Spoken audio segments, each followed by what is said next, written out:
Well, first of all, Rick, what we're doing right now is there was a comment that was made. This is 20 years off. Mm-hmm. No, it's not. It's here right now.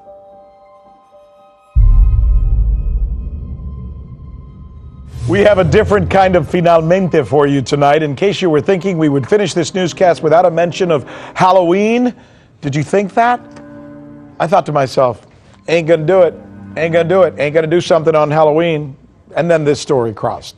We have to. It's about ghost particles. And we just couldn't help ourselves. So we're gonna do it for you. We're gonna show you this story. Actually, we're sending out our princess of mystery and intrigue on this one. Here is RT's Natasha Sweet. It might not be the scare you're looking for on this Halloween, but intriguing nonetheless.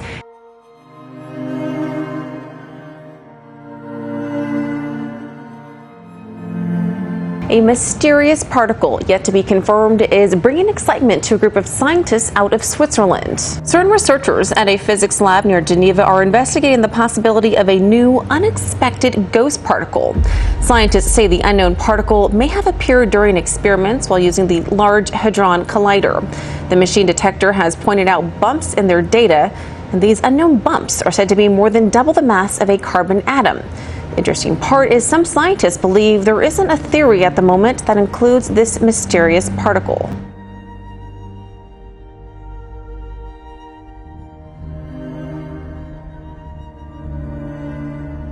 George Wieglin, a German theorist, says it's something being looked into at the moment. He says this does not exclude the possibility that such a signal could actually exist. On the contrary, it would be even more exciting if a signal were observed that does not seem to fit into our present models. While more experiments are still in the works, it's a possibility this ghost particle could be a new discovery. Senior scientists will be discussing their work publicly on Thursday about the undiscovered bumps. Scientists say if this discovery is confirmed by Atlas, it will be considered real and possibly something completely revolutionary. With recent advancements in genetic engineering, the reality of creating your ideal baby is closer than ever before, if you wish. Britain's fertility regulator is to look into claims that a number of doctors have been secretly allowing couples to choose their baby's gender for a fee. The practice is illegal in the UK unless it's for medical reasons. Prospective parents already use DNA testing to check for potential genetic abnormalities that could lead to serious conditions. While critics say the manipulation of DNA poses huge ethical and moral concerns, the method is garnering the support of lawmakers and medical experts. While controversial technology could help prevent a baby of having certain genetic defects, critics are saying the implications could have a far worse effect on society. In July, the UK Ethics Council calling the practice morally permissible as long as it's in the best interest of the child. But as technology advances, others worry that we may be able to also learn about characteristics that have less bearing on the future health of the child and more on the physical and intellectual traits. You also get into issues like, is it ethical to want a child with blonde hair, blue eyes? Maybe not. Is it ethical to want a girl over a boy? Is it ethical to want somebody taller versus somebody shorter? You know, and so, but the list can keep going on and on and on. So where do you draw that line? The late Stephen Hawking believed that the advances in genetic science could lead to an elite class of physically and intellectually powerful people if rich people chose to edit their DNA and manipulate their children's makeup. Well, newspaper reports claim that some couples have paid up to £14,000 for the illegal procedure. Several senior doctors allegedly set up appointments at private clinics in the UK before arranging to complete the medical treatment abroad in countries like Cyprus, Greece and the UAE. Well, we got the thoughts of Josephine Quintavalli, who's the founder of Comment on reproductive ethics, and political activist first Kate Smurthwaite. There are medical conditions which either only affect boys or only affect girls, and it's actually fairly standard practice in lots of places around the world for couples who have a family history of those kind of conditions to be given IVF and given the opportunity to select the gender of child that is less likely to suffer from those conditions. I think we would all take steps to try and make sure that our children were less likely to have problems later in life in all sorts of different ways. The idea of just choosing the sex of your child based on a whim, I think to me it sounds horrible. horrifying. But what we should be asking really is the question, what kind of culture are we living in if people have a really strong feeling? If people really, really only want a boy, should we be forcing those people to have a girl? Do we want a girl raised in a family that really only wants a boy and in a culture that evidently values boys much more strongly?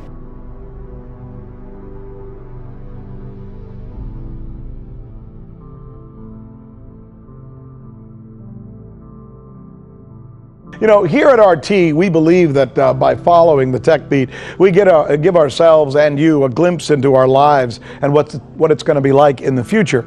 Yesterday, we tackled the issue of pre-selecting what our children would look like, or designing babies, as some call it. Well, today we reveal something that is rather worrisome, especially in light of the move toward wearables and implanted devices inside of our bodies for medical reasons. One example is that of a device applied to the brain of patients with Parkinson's. The problem? Hackers. Now, you mentioned before in a conversation about offing somebody, removing somebody, dispatching somebody, expurgating them, ruining them. That was a Saudi Arabia story. Right. Let's assume that this particular individual is one out of 200,000 Americans, people a year, who get, let's say, call this just a pacemaker. And I don't have to go and have some kind of a hit team. Oh. I don't need to use a bone saw and dissolve somebody in acid. And you're done. You're finished. Now, ultimately, think about this. Yeah. What makes Rick Sanchez is your memory, your perspective, what you saw. The worst thing that we could ever do is to ablate and remove memory. You know, they say that history would be a wonderful thing if only it were true, which is what Tolstoy said.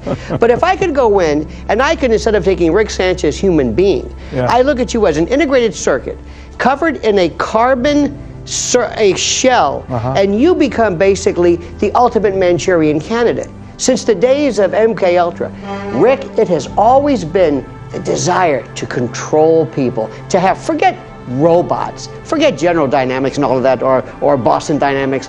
Imagine I control you, and I can control you with just the twist of a dial and the implantation of an electrode, and it's going to happen right now. Who's watching this? Who is protecting against this, I ask you, sir?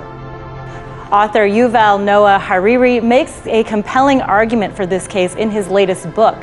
He predicts the next species in human evolution will be Homo Deus, aka man-god. Science and technology have already allowed us to tinker with our genes and blend our bodies with technology.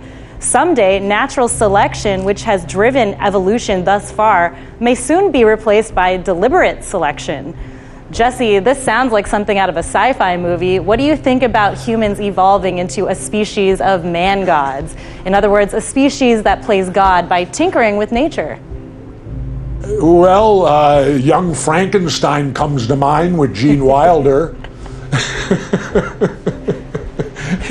No, it's a scary thing when they start talking about this, because that's in essence what you're kind of talking about here, aren't we? Yeah. Frankenstein, you know, creating people, man creating people. How is this going to fly with the spiritual community or the people that believe in God?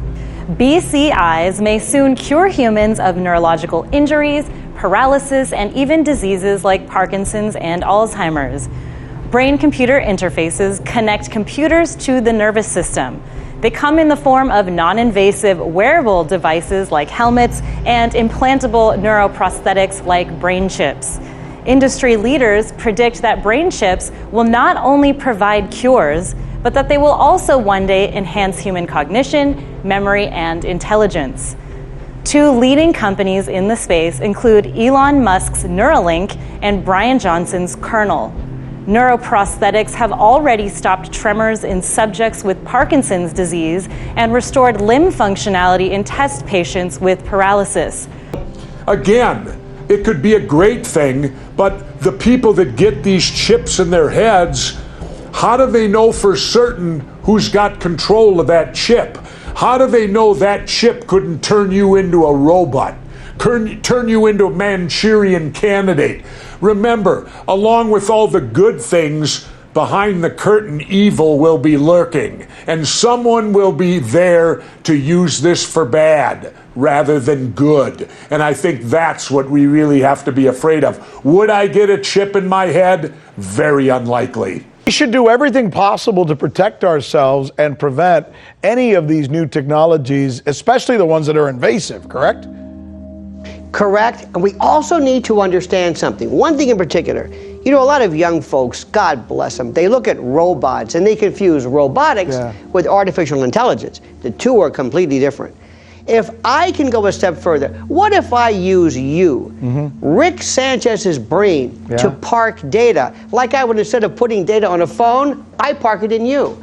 You haven't even begun to see what we're looking at. Not 20 years from now, but right now, my friend. Well, But anything that may start out being good can quickly end up being evil if the wrong people get control of it. So to me, that's the scariest thing about this is, yes, it may all do all sorts of good things, but what's it going to do when it gets in the hands of the evil guy who is going to then exploit it on humanity? Yeah. If they turn us into man gods, then what will be the purpose of us believing in God then? Well, do you think that it'll lead like to God? Do you think it'll just wipe out all of those religious people, or potentially people who live in poverty because maybe they won't be able to afford these technologies that can upgrade their genes, or people may just self-selectively choose not to move forward with this, and therefore they could disappear from the human species? A lot of things could happen as a result of this. We could end up with a more perfect society, but again, who runs these genes? Who's going to be in charge of all this stuff? This is scary stuff to me. When we start tinkering with Mother Nature and all that, but it's man. We're always going to do it. It's in our genes. We always thirst for knowledge. Thirst for knowledge. Let me repeat that. And so when we travel into space, we're always looking to go now beyond the moon. Right. We got to go farther out there. That's what man does. And can man end up being his own worst enemy? We might find out in this.